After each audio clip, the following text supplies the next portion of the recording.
자, 오늘 우리가 함께 파헤쳐볼 이야기는 바로 한국의 미사일 방어 시스템 천궁2의 그야말로 기적 같은 성공 스토리입니다. 여러분, 한번 상상해 보세요. 엄청난 속도로 날아오는 화살을 방패가 아니라 또 다른 화살을 쏴서 공중에서 맞춘다? 이게 말이 되나요? 바로 이 불가능에 가까운 도전이 현대 미사일 방어의 세계고요. 오늘 우리가 바로 이 세계로 들어가 볼 겁니다. 그리고 그 불가능 같은 일을 현실로 만든 주인공이 바로 여기 있습니다. 이름하여 하늘의 활, 천궁2. 최근에 실제 전투에서 거의 완벽에 가까운 명중률을 보여주면서 전 세계를 그냥 발칵 뒤집어 놓은 바로 그 한국형 미사일 방어 시스템이죠. 이게 무슨 일이 있었냐면요. 아랍에미리트에 실전 배치된 천궁 2호가 분쟁 초기에 날아온 미사일 190여 발을 거의 다 막아낸 겁니다. 전 세계가 이걸 보고 정말 난리가 났죠. 그런데 정작 이걸 만든 사람들은 어땠을까요? 우린 당연히 될 줄 알았어. 이런 반응이었다고 합니다. 자그마치 90%가 넘는 요격률. 이게 얼마나 대단한 수치인지 감이 오시나요? 사실 개발을 주도한 국방과학연구소 ADD에선 이게 전혀 놀라운 일이 아니었대요. 왜냐하면 개발하는 동안 단 한 번도 시험에 실패한 적이 없었거든요. 아니, 도대체 어떻게 이런 말도 안 되는 성능이 가능한 걸까요? 그 비밀은 바로 두 가지 아주 특별한 핵심 기술에 숨어 있습니다. 한번 보시죠. 보통 미사일은 목표 근처에서 뻥 하고 터져서 그 파편으로 맞추는 방식이거든요. 근데 천궁2는 달라요. 이건 그냥 직접 갖다 박는 겁니다. 말 그대로 총알로 총알을 맞추는 거죠. 그러니 얼마나 정밀해야겠어요? 이게 어느 정도의 정밀함이냐면요. KTX 아시죠? 그거보다 30배나 빠른 속도로 날아가는 물체 두 개가 1m도 안 되는 오차 범위 안에서 정면으로 쾅 하고 부딪혀야 한다는 거예요. 와, 이건 거의 신의 경지, 예술의 경지라고 봐야죠. 그리고 또 하나의 비결이 바로 이 콜드런치 방식입니다. 기존 핫런치는 발사대 안에서부터 불을 뿜으면서 나가는 거라 일단 위로 솟구친 다음에야 방향을 틀 수 있어요. 근데 콜드런치는 뭐냐? 일단 미사일을 위로 쿵 하고 튕겨 올린 다음에 공중에서 시동을 걸고 바로 목표를 향해 날아가는 거죠. 그러니까 어느 방향에서 적이 나타나도 바로 슉 돌아서 쫓아갈 수 있는 거예요. 훨씬 빠르고 유연하죠. 그런데요, 이런 놀라운 성공이 단순히 기술력만 좋다고 해서 가능했던 건 아닙니다. 기술 뒤에는 더 중요한 K방산만의 비밀병기가 숨어 있었어요. 바로 사람, 과정, 그리고 압박감. 이 세 가지가 K방산의 성공 방정식이라고 할 수 있겠나요? 하나씩 한번 뜯어볼까요?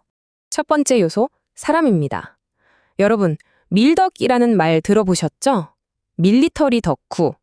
말 그대로 군사 무기에 푹 빠져 사는 사람들인데요. 이 천궁을 만든 분들이 바로 스스로를 성공한 밀덕이라고 부르는 분들이라는 겁니다. 이분 말씀 좀 보세요. 취미와 직업의 완벽한 일치. 이게 바로 그 유명한 덕업일치 아니겠어요? 좋아하는 일을 직업으로 삼았을 때 나오는 그 열정, 그 애정. 이건 정말 돈만으로는 절대 살 수 없는 거죠. 자, 두 번째는 과정입니다. 이런 엄청난 무기가 하루아침에 똑딱하고 만들어졌을까요? 절대 아니죠. 1990년대부터 정부가 흔들림 없이 꾸준히 장기적으로 투자를 해온 겁니다. 무려 55년 동안 국방과학연구소라는 단 한 곳에서 기술과 노하우가 차곡차곡 쌓여온 결과물인 거죠. 그리고 마지막 요소, 바로 압박감입니다. 이 인터뷰가 모든 걸 말해주죠. 우리 아니면 할 곳이 없다. 이 한마디에 모든 게 담겨 있지 않나요?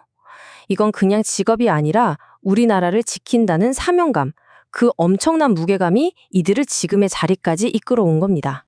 이렇게 열정과 사명감, 그리고 끈기가 하나로 뭉쳐서 정말 긴 여정을 거쳐왔습니다. 그리고 그 결과는 모두가 알다시피 정말 대단했죠. 이 과정을 한번 보세요. 90년대에 시작해서 2016년에 드디어 첫 성공을 거두고 마침내 2022년에 실전에서 그 진가를 완벽하게 증명해냈습니다. 심지어 처음 개발을 시작했던 분들 중에는 완성된 걸 보지도 못하고 은퇴하신 분들도 있다고 해요. 이게 바로 한 세대를 넘어 이어진 끈기와 헌신의 결과물인 겁니다. 자, 그럼 이제 미사일은 막았습니다. 그럼 이걸로 끝일까요? 천만에요. 위협은 항상 상상을 초월하는 방식으로 계속해서 진화하거든요. 다음 위협은 바로 이겁니다. 수천, 수만 마리의 벌떼처럼 값싼 드론들이 한꺼번에 몰려온다면? 여기에 수십억짜리 천공 미사일을 쏠 순 없잖아요. 가성비가 안 맞죠? 그래서 K방사는 이미 다음 세대를 위한 아주 미래적인 카드 2장을 준비하고 있습니다. 하나는 외과용 메스 같은 레이저 무기, 천광입니다. 영화 스타워즈처럼 레이저빔으로 드론을 하나씩 아주 정밀하게 격추하는 거죠. 그리고 다른 하나는 벌레 퇴치제에 가깝습니다. 고출력 마이크로파, HPM 무기인데요. 이건 강력한 전자기파를 넓게 쏴서 그 범위 안에 들어온 드론들을 한꺼번에 먹통으로 만들어버리는 겁니다. 정말 대단하죠? 결국 우리가 오늘 본 이 천궁2는요, 그냥 잘 만든 미사일 그 이상입니다. 이건 항상 다른 나라의 기술을 사다 쓰던 나라가 이제는 우리 기술로 세계를 선도하는 위치에 올랐다는 하나의 거대한 증거이자 상징인 셈이죠. 자, 여기서 마지막으로 우리 모두에게 던져진 질문이 하나 있습니다.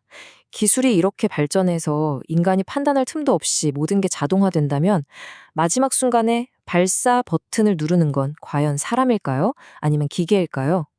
여러분은 어떻게 생각하시나요? 오늘 이야기는 여기까지입니다. 들어주셔서 감사합니다.